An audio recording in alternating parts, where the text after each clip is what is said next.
Hello बच्चों, good morning. बढ़िया एकदम। चलो ठीक है, आज जिस टॉपिक को हम पढ़ने वाले हैं वो बहुत इम्पोर्टेंट टॉपिक है। वैसे तो वो टॉपिक फिजिक्स का है, लेकिन आप उसको मैथमेटिक्स का भी कह सकते हैं। क्यों कह सकते हैं? क्योंकि इसमें जो भी कैलकुलेशंस होगी वो सारी हम मैथमेटिक्स के बच्चे तो मैथमेटिक्स सब्जेक्ट में पढ़ेंगे ही, लेकिन बायो से रिलेटेड बच्चे हैं उनको भी ये सब पता होना चाहिए, अदरवाइज फिजिक्स में उनको दिक्कत आएगी। तो सभी से मेरी रिक्वेस्ट है कि वीडियो को पूरा देखें, समझने की कोशिश करें। आज की क्लास वेरी वेरी इंपॉर्टेंट। वैसे हर क्लास इंपॉर्टेंट है, लेकिन फिर भी आज की क्लास सभी बच्चों के लिए, खासकर बायो के बच्चों के लिए तो बहुत ज़्यादा इंपॉर्टेंट है। तो पूरी देखें, कोशिश करें समझने की। जितनी हम समझ सकते हैं उतनी समझें। जहाँ पर भी प्रॉब्लम आती है, जैसा कि आपको मैंने बताया हुआ है, कमेंट बॉक्स में जरूर लिखें, आपको जरूर उसका रिप्लाई मिलेगा। तो शुरू करते हैं बच्चों, डिफरेंशियल कैलकुलेशन। अब ये क्या होती है, कैसे इसको पढ़ते हैं, दो वीडियो आपको इसके देखने पड़ेंगे, दो क्लास होगी, एक डिफरेंशियल की और एक इंटीग्रल की। तो ये जो आज हम पढ़ने वाले हैं डिफरेंशिएशन। क्या पढ़ने वाले हैं बच्चों? डिफरेंशिएशन। डिफरेंशिएशन जो हम पढ़ेंगे ये क्या है, इसकी फील्ड लेंगे हम, पहले समझेंगे कि इसकी जरूरत क्या पड़ी, फिर उसके बाद देखेंगे कि इसको कहाँ कहाँ यूज करना है, तो कैसे करना है। मैं बहुत ज़्यादा डिटेल में नहीं जाऊँगा, फिजिक्स में बहुत ज़्यादा डिटेल में पढ़ने की ज़रूरत नहीं है, लेकिन इसको इतना हमें समझ में आना चाहिए कि फॉर्मूलाज को अप्लाई कैसे करें, जब जहाँ हमें ज़रूरत हो वहाँ कैसे हमें अप्लाई करें। तो आज डिफरेंशिएशन पढ़ने वाले हैं। जो मैथमेटिक्स टूल्स है, मैथमेटिक्स टूल्स है, इसका फर्स्ट पार्ट है, इसका ये फर्स्ट पार्ट है। सेकंड पार्ट नेक्स्ट वीडियो मिलेगा जब हम इंटीग्रल कैलकुलस पढ़ेंगे। अभी आज हम पढ़ रहे हैं डिफरेंशिएशन। बच्चों, इसकी फील्ड लेने के लिए हमें पहले क्लास 10th में जाना पड़ेगा। क्लास 10th में आपने मैथमेटिक्स में कुछ चीजें पढ़ी होगी। आपने ये पढ़ा होगा कि जब किसी दो क्वांटिटी के बीच में हम ग्राफ ड्रॉ करते हैं, मान लीजिए मैंने एक ग्राफ ड्रॉ किया, ये ऐसा, ये y है, यहाँ मैंने x लिया है। अब मुझे कहा जाए कि इसकी स्लोप निकालनी है। क्या निकालनी है? स्लोप। ये जो डिफरेंशिएशन का आइडिया जो आया है वो कहां से आया है? स्लोप से आया है। ठीक है, अब देखो, मुझे मान लो यहां पर इस पॉइंट पे इसकी स्लोप देखनी है, तो आप लोग जानते हो स्लोप क्या होती है? स्लोप का फॉर्मूला क्या है कि वहां पर जो इसके साथ एंगल बनेगा उसका टेंजेंट। मान लीजिए यहां पर मैंने थीटा एंगल बन रहा है। कितना बन रहा है? थीटा एंगल बन रहा है। तो यहां पर भी कितना बनेगा? थीटा ही बनेगा। अरे भाई, आगे और भी किसी पॉइंट पर लेंगे तो वहां पर भी एंगल अगर हम इसके साथ लेंगे तो थीटा लेंगे, तो यहां पर भी थीटा होगा, सेम होगा, थीटा सेम होगा सब जगह। और स्लोप का मतलब होता है टेन थीटा। स्लोप का मतलब क्या होता है? Tan theta. सिंपल सा मेजर करने का तरीका है कि आप वहां पर कुछ थीटा के लिए टेंजेंट निकालो, टेन थीटा निकालो, जितना आएगा उतनी स्लोप हो जाएगी। ठीक है, स्लोप इसकी हर जगह सेम है। क्या क्या है यहाँ पर? कांस्टेंट स्लोप है। कैसी स्लोप है? कांस्टेंट स्लोप है। ठीक है, अच्छा, इस पर्टिकुलर ग्राफ के लिए कांस्टेंट स्लोप है। अब स्लोप निकालेंगे कैसे? टेन थीटा कैसे निकालेंगे? इसके लिए क्या करते हैं, मैं सारे इनको हटा देता हूँ, एक कोई सा भी ले लेता हूँ। मान लीजिए मैं ये ले लेता हूँ, नहीं ये लेते हैं, नहीं वो लेते हैं, एक बीच का यहाँ पर ले लेते हैं थीटा। तो यहाँ पर कोई भी एक पॉइंट ले लो और इसको इससे मिला लो, तो हमें ट्राइंगल बन गया। जब तक राइट ट्राइंगल नहीं मिलेगा हम ट्रिग्नोमेट्री यूज नहीं कर सकते। इस टेंजेंट को मैंने उठा के बाहर निकाल लिया, ऐसा है, ऐसा आया और एंगल कितना आ गया? थीटा। ये स्लोप निकालना है इसे। फिर करके देखो, ये मान लो फर्स्ट पॉइंट ए है, ये बी है, और अगर मुझे स्लोप निकालना है तो टेंजेंट निकालनी पड़ेगी। टेंजेंट का मतलब हुआ टेन थीटा का मतलब क्या हुआ, परपेंडिकुलर अपॉन बेस। परपेंडिकुलर कितना है इसमें, ये परपेंडिकुलर है, इस थीटा के लिए ये परपेंडिकुलर है। चल ये परपेंडिकुलर हो जाएगा। परपेंडिकुलर की लेंथ क्या है, देखो अगर यहाँ पर इस पॉइंट को ए को मैं x1 y1 ले लूं, इसको ले लूं मैं x2 y2, ऐसा करके देखा ना क्लास 10 में। क्लास 10 में ये अपना किया हुआ है। x2 y2 ले लूं तो ये लेंथ क्या होगी, BC। BC कितनी होगी, यहां से यहां तक की लेंथ क्या है, y2 है। यहां से यहां तक की लेंथ क्या है, y2 है ना, इसके इक्वल है। और यहां से यहां तक की y1, ये y1 दे रखा है यहाँ पर, y1 ये y1 है, ये पूरी y2 है। तो BC कितनी हो गई, y2 माइनस y1। समझ में आया, अरे भाई ये y1 है, इसके बराबर हो गई ना, और ये y2 है कोऑर्डिनेट के हिसाब से, तो डिफरेंस क्या हो गया, y2 माइनस y1। ऐसे ही अगर मैं इस साइड को निकालूं तो यहां से लेकर यहां तक की लेंथ क्या है, इसके इक्वल होगी x2, किसके इक्वल होगी, x2। x2 कोऑर्डिनेट है ना इसका, तो x2 होगी, और इसकी लेंथ क्या होगी, x1 होगी, क्योंकि यहाँ x1 दे रखा है। डिफरेंस क्या हो गया, x2 माइनस x1। डिफरेंस क्या हो गया, x2 माइनस x1। बहुत बढ़िया। तो टेंजेंट निकालने मतलब है स्लोप निकालना, टेन थीटा के इक्वल होगा, और ये स्लोप आएगा कितना, परपेंडिकुलर, यानी y2 minus y1 upon x2 minus x1। कहने का मतलब है चेंज इन y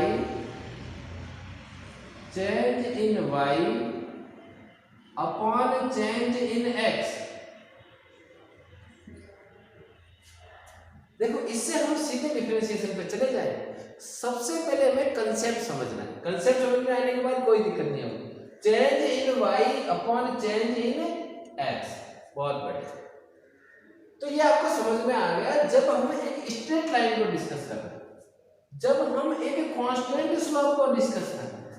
कोई जरूरी नहीं हो कि हमारा हर ग्राफ एकदम स्ट्रेट लाइन मिले, हो सकता है कि वो स्ट्रेट लाइन ना हो, तो क्या होगा, चलो इसको पढ़ते हैं कि अगर स्ट्रेट लाइन ना हो तो क्या होगा। बहुत ही बढ़िया, देखो बच्चों, मान लीजिए कि एक स्ट्रेट लाइन नहीं है कोई, कैसे होगा अगर स्ट्रेट लाइन नहीं होगा तो, इधर बनाते हैं, बोर्ड का पूरा यूज करते हैं, यहां बनाते हैं। अगर स्ट्रेट लाइन ना हो, ये y है, ये x है, तो कैसा होगा, ऐसा हो सकता है, ऐसा हो सकता है।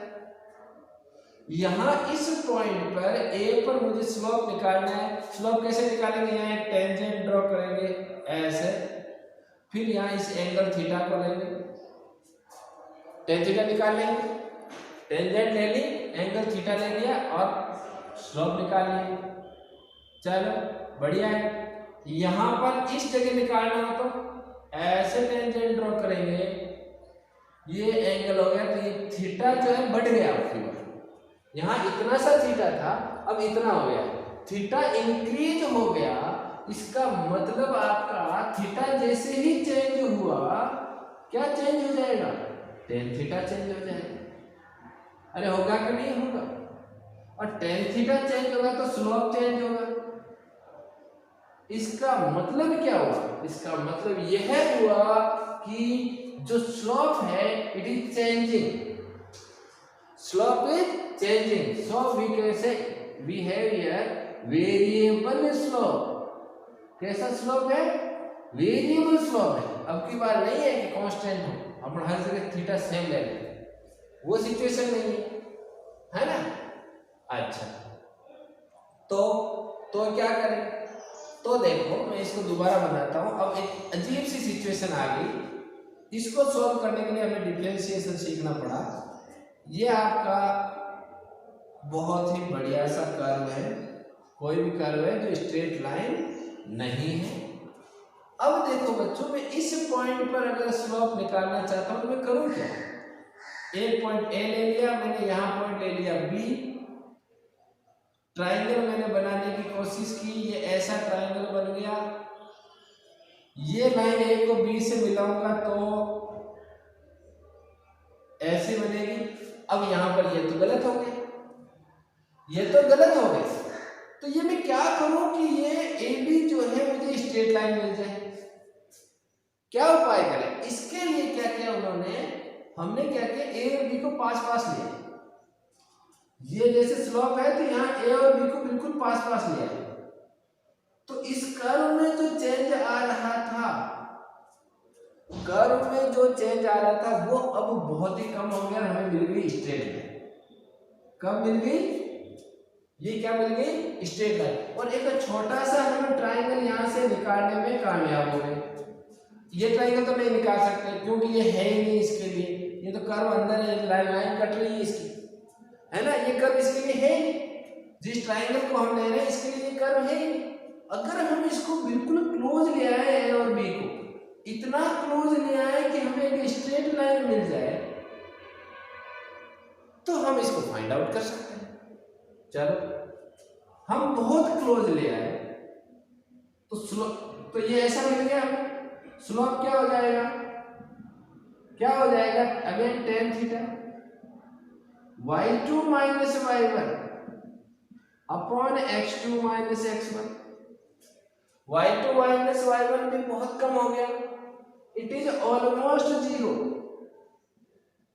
Almost zero. और ये भी ऑलमोस्ट जीरो, ये लगभग अप्रोक्सीमेट में जीरो हो गए, दोनों जीरो के पास चले गए। तो ये तो लगभग जीरो वाली बात हम कर रहे हैं, अप्रोक्सीमेटली जीरो, जीरो नहीं है लेकिन जीरो के बहुत क्लोज है। इसी चीज को बोलते हैं डिफरेंशिएशन। मैथमेटिक्स में इस चीज को क्या बोलते हैं? डिफरेंशिएशन। और इसको लिखने का जो तरीका है वो ऐसा होगा कि ये जो चेंज हुआ इसको हम क्या लिखेंगे? Slope is equal to dy by dx। Change को क्या लिखेंगे? dy by dx। और इसका मीनिंग क्या है? The rate of change in y with respect to x। x के रेस्पेक्ट में y का चेंज कितना होगा, उसकी क्या रेट, ये हमें निकालना। अब हर बार हम ऐसे ग्राफ बना के नहीं देखेंगे, इसलिए कुछ फॉर्मूलाज डेवलप है। फॉर्मूला कैसे आए इस डेप्थ में हमें नहीं जाना है।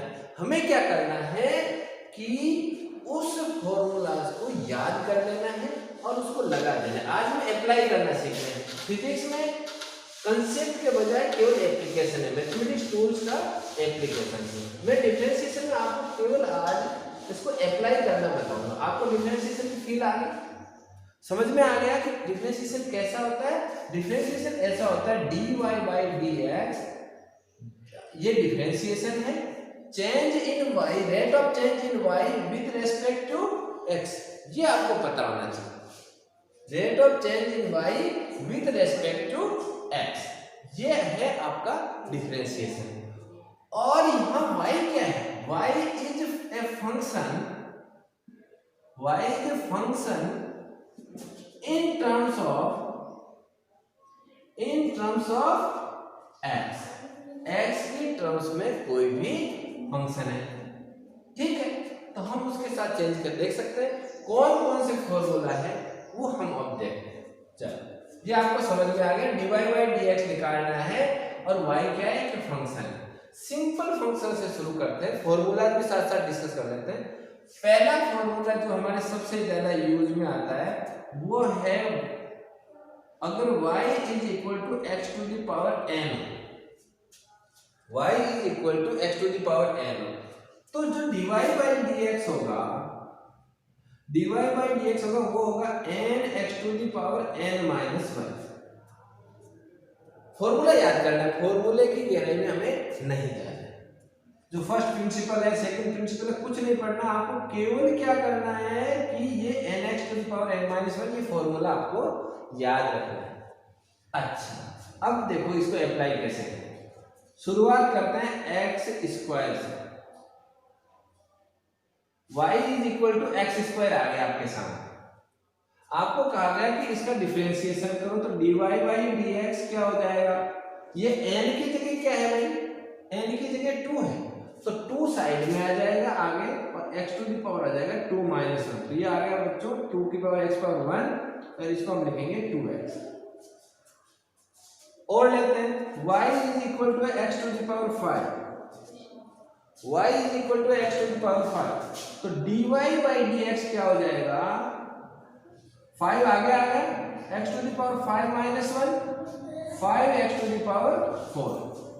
4-5 सवाल करेंगे, उसके बाद आपको डायरेक्ट करना है, ऐसे नहीं लिखना है -1 कर, डायरेक्ट है, एक कम कर दिया ऊपर लिख दिया। अच्छा और लेते हैं x⁵ ले लिया मैंने -5, x⁵ क्या लिया मैंने -5, तो dy/dx क्या हो गया बच्चों, -5 आगे आ गया, n जैसे आगे आ जाएगा, -5 आगे आ गया, x⁵ हो गया -5 -1, तो ये क्या वैल्यू आ गई, x⁻⁻6। बहुत बढ़िया, बहुत बढ़िया। ये x⁻⁻5 जरूरी नहीं है, ऐसा भी नहीं, ऐसा भी लिख सकता है ना, नीचे इसको ऊपर ले जाएंगे, न्यूमरेटर में ले जाएंगे, -5 बनाएंगे, जो भी बनेगा और उसका डिफरेंशिएशन करेंगे। अच्छा अगर ऐसा नहीं होकर ऐसा हो, ऐसा नहीं होकर ऐसा हो, y = 5x⁻, चलो केवल x ही हो, y = x ही हो, तो क्या करेंगे, केवल x हो तो क्या करेंगे बच्चों, सिंपल सा है, dy/dx क्या हो जाएगा, x⁻, ऊपर पावर कितनी है, 1 है, 1 तो आ जाएगा आगे, मतलब कोई जरूरत नहीं है, ऊपर आ जाएगा 1 - 1, भाई 1 आ गया है, 1 से मल्टीप्लाई होगा, कोई फर्क नहीं पड़ता, ऊपर 1 - 1 यानी x⁻0 = 1 है ना। अरे x⁻0 है तो क्या होगी इसकी वैल्यू 1, यानी ये कहने का मतलब है कि अगर y = x है तो डायरेक्ट उसका क्या हो जाएगा, 1 हो जाएगा। चलो और क्या सिचुएशन आ सकती है, एक सिचुएशन ऐसी आ सकती है कि y = 5x⁻³ लिखा हो और हमें dy/dx निकालना है, तो भैया इसको छेड़ना नहीं, इसको नहीं छेड़ना है, इसको 5 को तो जैसे ही लेने दो, 3 को ले आओ आगे और x की पावर हो जाएगा 2, अरे 3 - 1 2, तो ये हो जाएगा 15x²। बहुत बढ़िया, तो ये आ जाएगा आपका dy/dx। ठीक है, तो पहला फॉर्मूला तो आपका क्लियर हो गया, सब तरह से मैंने समझा दिया, अलग अलग एग्जांपल लेके अप्लाई करने आ गया इसको। चलिए बढ़िया, बहुत बढ़िया, बहुत ही बढ़िया। हमें हर एक चीज को समझने के साथ साथ अप्लाई करना आना चाहिए। चलो पहला फॉर्मूला हो गया, अब लेते हैं हम नेक्स्ट सेकंड फॉर्मूला। पहले ट्रिग्नोमेट्री के ले लेते हैं, फिर देखेंगे बाकी। अच्छा, इससे पहले कि हम ट्रिग्नोमेट्री वाले शुरू करें, एक कांस्टेंट, जैसे मान लो कोई भी y के आगे कांस्टेंट लिखा, तो बताओ कांस्टेंट में कोई चेंज होगा? कांस्टेंट है ही इसलिए कि उसमें चेंज नहीं होता, कांस्टेंट कहते ही उसे जिसमें चेंज नहीं होता, तो dy/dx हो जाएगा 0, कोई भी कांस्टेंट, चाहे यहाँ पर ऐसा लिखा हुआ है 7 तो dy/dx 0, -7 तो 0, ठीक है। कोई भी कांस्टेंट लिखा हो, है ना, 6 × 6 7 × 10⁻−34 लिखा हो तो 0, कुछ भी लिखा हो, कांस्टेंट अगर है तो क्या होगा, 0। चलो बहुत बढ़िया, ये तो समझने वाले हो। अब हम चलते हैं ट्रिग्नोमेट्री, जल्दी जल्दी करते हैं, फॉर्मूले आपको याद रखने पड़ेंगे, कोई इलाज नहीं। चलो ट्रिग्नोमेट्री में मैं शुरू करता हूं सिंपल sin x, फॉर्मूला है, सवाल है y = sin x, तो dy/dx क्या होगा बच्चों, इसके लिए cos x, साइन का क्या हो जाएगा cos x, याद रखना है, लेफ्ट में नहीं जाना है कि ये cos x कैसे आया, समझ गए ना। हाँ, आपको y अगर sin x है तो sin x का हो जाएगा cos x। अगर यहाँ पर cos x है तो dy by dx हो जाएगा माइनस sin x, ठीक है। sin x तो होगा लेकिन नेगेटिव होगा, cos x का नेगेटिव होगा। अच्छा, अब ले लेते हैं हम tan x। tan x का क्या होगा, dy by dx हो जाएगा sec स्क्वायर x, ठीक है, सीधे सीधे लिखते जाओ। नेक्स्ट है y is equal to tan x के बाद क्या आएगा cot x, cot x का हो जाएगा बच्चों cosec स्क्वायर x, लेकिन माइनस है, cos का माइनस में आएगा, cot का माइनस में आएगा। आराम से देखो, एक यहाँ पर भी एक सीरीज बनेगी, एक पैटर्न बनेगा, उससे अपने को याद रखने में थोड़ी सी आसानी हो जाएगी। अगर y is equal to sec x है तो dy by dx हम लेंगे sec x tan x, sec x tan x, और अगर y is equal to cosec x है तो dy by dx हो जाएगा बच्चों cosec x cot x minus, जहां जो जो ट्रिग्नोमेट्रिक रेशियो c से शुरू हो रहा है उनमें माइनस आ रहा है, जो जो c से शुरू हो रहा है, cos x का minus sin x, cot x का माइनस cosec स्क्वायर x और cosec x का minus cosec x cot x। तो आपको नेगेटिव वाले कौन कौन से हैं वो याद पता चल जाएगा, और साथ ही आपको ये सारा कुछ मेमोराइज करके रखना है, ठीक है। अच्छा, तो ये हो गया। अब लेते हैं नेक्स्ट फॉर्मूला। सबसे पहले लेते हैं कि y is equal to a to the power x है, y is equal to a to the power x, ठीक है, y is equal to a to the power x हो गया। तो dy by dx क्या होगा यहाँ पर a to the power x, a to the power x का a to the power x log of e to dash x, ये log x है।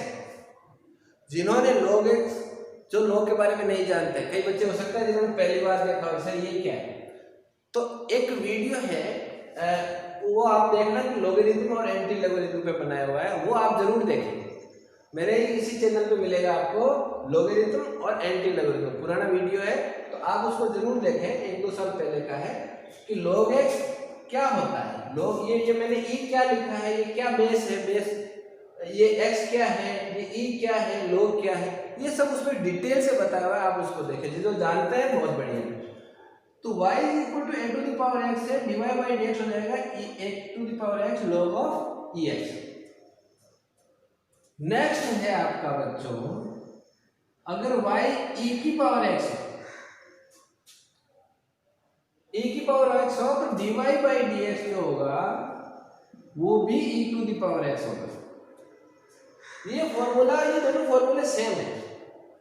सेम कैसे हैं, अगर मैं यही लगा दूं इसमें dy by dx तो a to the power x की जगह e to the power x आ जाएगा, log of e to the power, ये e आएगा या a की, ओहो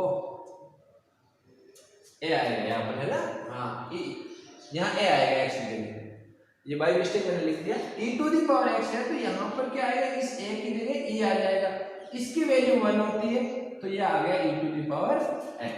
अब 11th देखो, लास्ट है ये, लास्ट है फाइनल, इसके बाद हम नहीं पढ़ेंगे। y is equal to log of e to the x, log x का फॉर्मूला क्या है, अगर y आपका फंक्शन है log x दे रखा है तो dy by dx जो है वो सिंपल सा 1/x हो जाएगा। ये फॉर्मूले सारे आपको लर्न करके रखने हैं, याद रखने हैं, याद करने हैं। कैसे याद करने हैं ये आप जानो, आपका काम जाने। सिंपल सा देखो, मैंने एक ट्रिक बता दी, कोई ये नहीं लिखेगा कि सर कोई आइडिया बताओ, कोई ऐसी ट्रिक बताओ जिससे हम सब याद कर ले, ऐसी कोई ट्रिक नहीं है, और है तो अभी मैं नहीं जानता, मतलब नहीं है उन चीजों में।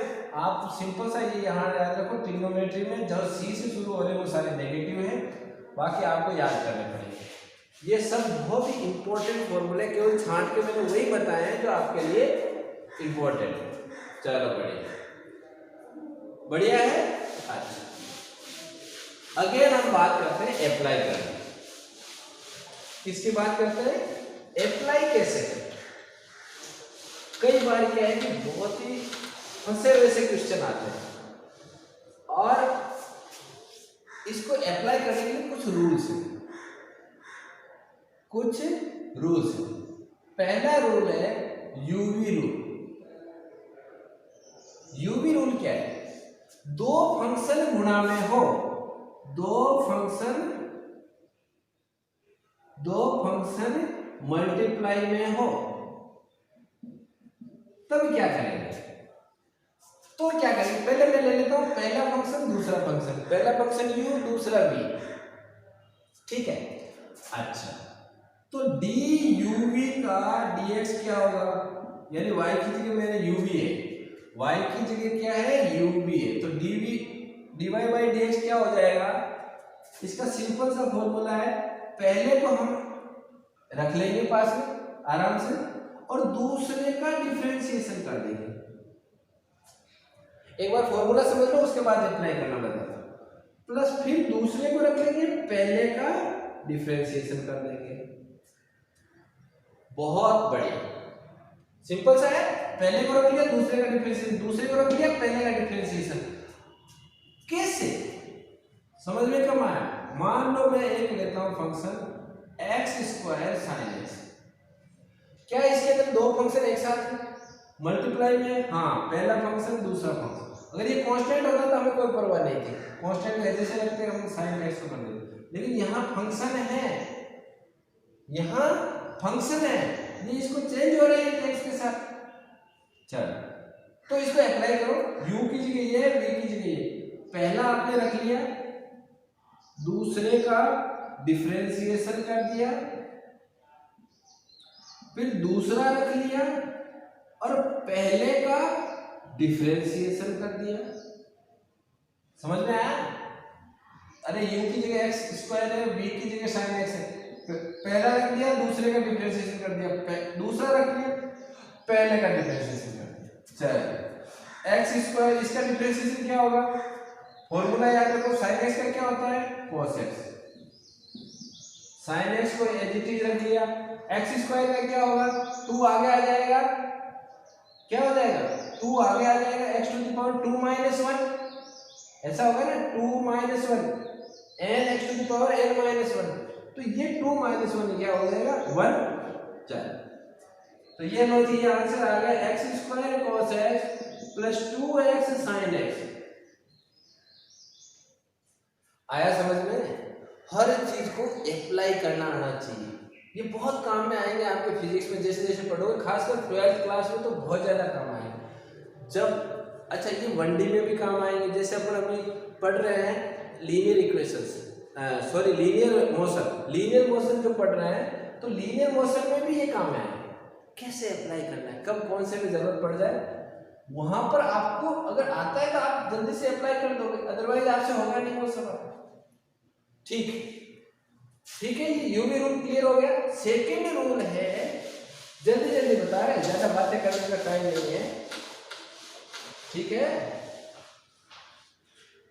सेकेंड रूल है बच्चों, सेकेंड रूल है आपका u upon v rule. u upon v का मतलब जब दो फंक्शन डिवीजन में हो, जब दो फंक्शन कैसे हो? डिवीजन में हो, तो क्या करेंगे?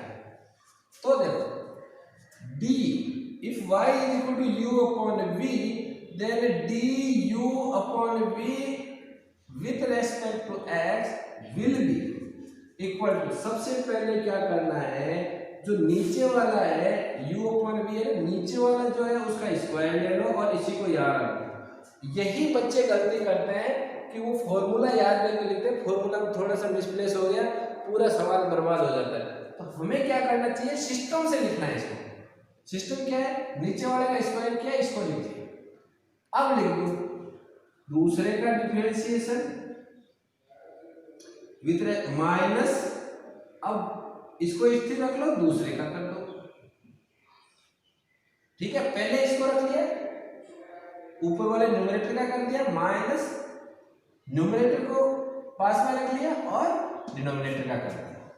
फॉर्मूला है, वैसे आप डायरेक्ट याद करना चाहो कर लो नहीं, लेकिन इसको सिस्टम क्या है कि पहले आप जो डिनोमिनेटर है उसका स्क्वायर लिखो, उसको यहाँ लिखो, फिर गलती अगर इसको उल्टा लिख देते हैं बच्चे, ऊपर वाले को कांस्टेंट रख लेते हैं और साथ में इसको b को कर देते हैं माइनस के, ये गलती बच्चे अक्सर करते हैं, इसलिए आप ये गलती ना करें। इसके लिए क्या उपाय है कि आप नीचे लिखो ऊपर लिखो, या स्क्वायर लिखो या ये लिखो फिर लिखो।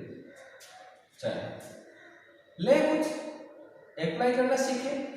सवाल है आपका y इज इक्वल टू क्या ले है e की power x log x, e की पावर x log x बटे में लेते हैं। चलो ये लो जी, बहुत बढ़िया, u अपॉन v आ गया। करें डिफरेंशिएशन। सबसे पहले मैं क्या करूंगा, इसका स्क्वायर नीचे लगाऊंगा और इसको यहां पर लिख दूंगा। अब मैं करूंगा इसका डिफरेंशिएशन, किसका, ऊपर वाले माइनस, ऊपर वाले को एज इट इज रख लिया और इसका डिफरेंशिएशन कर दिया log of e to the power x by dx। बहुत बढ़िया, समझ में आया? नहीं समझ में आया, जहां भी नहीं समझ में आया बिल्कुल आगे नहीं देखना है, वहीं रुकना है, वीडियो को दोबारा देखना है फिर आगे बढ़ना है, अदरवाइज आप सारा ओवरलैपिंग हो जाएगा, सब कुछ बर्बाद हो जाएगा। log ऑफ ex तो एज इट इज आ गया, e to the power x का डिफरेंशिएशन क्या होता है, e to the power x ही होता है, minus e to the power x तो एज इट इज रखना है, log x का क्या होगा 1 अपॉन x, log x का क्या होगा 1 अपॉन x, याद रखना है, फॉर्मूला याद रखना है, और ये स्क्वायर का स्क्वायर होगा। ठीक है जी, आंसर आ गया। क्या आंसर आया, ये x नीचे आ जाएगा, x इधर आ जाएगा, x e to the power x log of e to the power x e to the base x minus e to the power x upon log of e to the power e to the base x का whole square, और x आ जाएगा यहाँ, ये ऊपर वाला LCM लेंगे ये आ जाएगा, इसको सॉल्व कर लेना, ये आ जाएगा। ओके जी, ये आंसर आ गया। सॉल्व करना आना चाहिए, ये बायो वाले बच्चे 100% देखे, मैं बार बार कह रहा हूँ, क्योंकि मैथमेटिक्स के बच्चे तो और भी पढ़ेंगे, लेकिन बायो को पढ़ने को कभी नहीं मिलेगा, और फिर फिजिक्स में परेशान होते हैं। ये दो चीज सीख जाओ, बाद में बायो का कुछ है ही नहीं ज्यादा मैथमेटिक्स का, फिजिक्स ये सीख जाओ। पहला पार्ट आज चल रहा है mathematics 2, u upon v rule हो गया। अब लास्ट रूल हम पढ़ रहे हैं आज के चैप्टर का, आज की क्लास का सबसे लास्ट रूल जो है वो बहुत ही सिंपल सा है, वो क्या है आपका चेन रूल। तीसरा हम पढ़ेंगे चेन रूल, बस इससे आगे कुछ नहीं पढ़ेंगे डिफरेंशिएशन।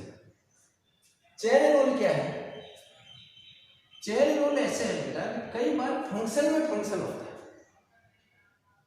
फंक्शन में फंक्शन होता है। कैसे, आपका सवाल ऐसा आ गया y is equal to under root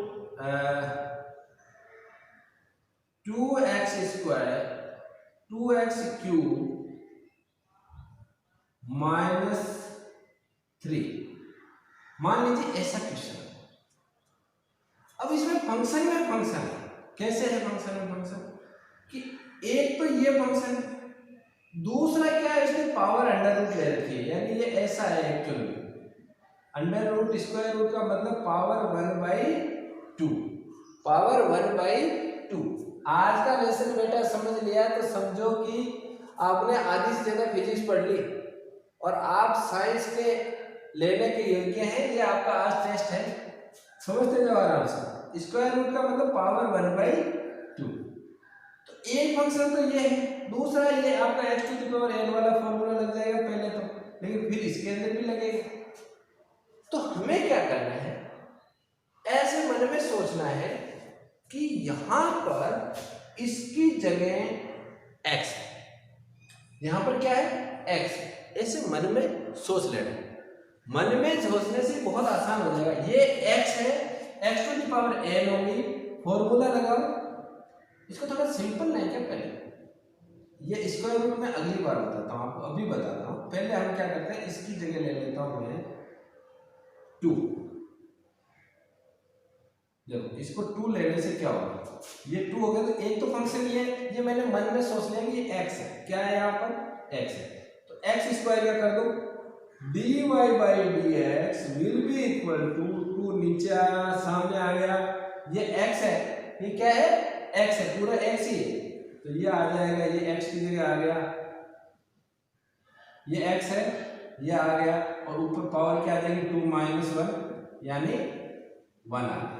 छोड़ो, अब ये x तो नहीं है, पहले x सोच लिया मन में, कर लिया, अब ये x नहीं है तो इसका और कर दो, इसका और कर दो, तो ये इधर आ जाएगा, क्या हो जाएगा 6x स्क्वायर, और ये कांस्टेंट है 0 हो गया, 3 इधर आ गया, x to the power n minus 1, 3 minus 1 2 हो गया, और ये 3 2 क्या हो गया 6। लो जी इसको इधर ले आओ, 6 to 12 x square 2x cube minus 3, this will be answer. अब बात करते हैं स्क्वायर रूट की, इसी को ले रहा हूं,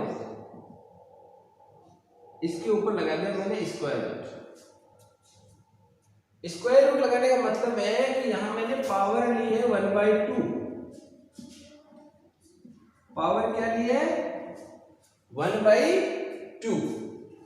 अब बताओ dy बाई dx क्या हो जाएगा, पावर आगे आ गई, पावर आगे आ गई, और यहां हो जाएगा 2x क्यूब माइनस 3 की पावर 1/2 माइनस 1 यानी माइनस हाफ। समझ में आया, अरे n आगे आ गया, n माइनस 1, तो इसका 1/2 minus 1 minus half. Square root का भी करना सीख जाओगे साथ साथ। चलो ये आ गई, अब इसका करेंगे तो वही आएगा 6x स्क्वायर। कैसे आएगा मैंने बताया था, 3 आगे आ जाएगा और ऊपर एक घात कम हो जाएगी। चलो ये क्या आ गया बच्चों यहाँ पर 6x स्क्वायर अपॉन 2, तो यहाँ आ गया 2 से 6 मर गया 3 टाइम्स, और यहाँ बच गया 2x क्यूब माइनस 3 की पावर माइनस 1/2, तो ये आ जाएगा बच्चों 3x स्क्वायर, और ये नीचे जाएगा माइनस हाफ, तो घात को पॉजिटिव बनाएंगे, नीचे ले जाएंगे तो आ जाएगा 2x क्यूब माइनस 3 की पावर 1/2। 1/2 का मतलब अंडर, 1/2 का मतलब पावर, 1/2 का मतलब स्क्वायर। ये है आपका चेन रूल। पहले उसको मन में सोचो कि ये x है, और फिर जो कुछ भी उसका हो रहा है वो कर दो, उसके बाद वो x नहीं है इसलिए उसका और डिफरेंशिएशन। ये तो है इजी मेथड। बाकी लोग, कई लोग इसको t मान के करते हैं, और भी कई बढ़िया बढ़िया तरीके हैं, बच्चे लगाते हैं, टीचर्स भी बताते हैं, लेकिन मैं सलाह नहीं दूंगा। मैं यही सलाह दूंगा, इसको मन में सोचो कि ये x है, इसका डिफरेंशिएशन कर दिया आपने, फिर क्या किया, ये x नहीं है इसलिए इसको वापस कर दिया। ठीक है, चलो डिफरेंशिएशन का बच्चों आपको जितनी जरूरत पड़ेगी क्लास 12 तक वो कंप्लीट हो गया है। इतना बढ़िया, इतना डिटेल में कहीं नहीं दिया हुआ है, आप आराम से इसको समझे। और इसमें भी कोई प्रॉब्लम आती है तो आप मुझे पर्सनली भी कांटेक्ट कर सकते हैं, कमेंट बॉक्स में जरूर लिख दें, मैं वहीं पर रिप्लाई कर दूंगा, क्योंकि सबको बेनिफिट मिलेगा। मिलते हैं नेक्स्ट वीडियो में, इंटीग्रल कैलकुलस में हम मिलेंगे, तब तक के लिए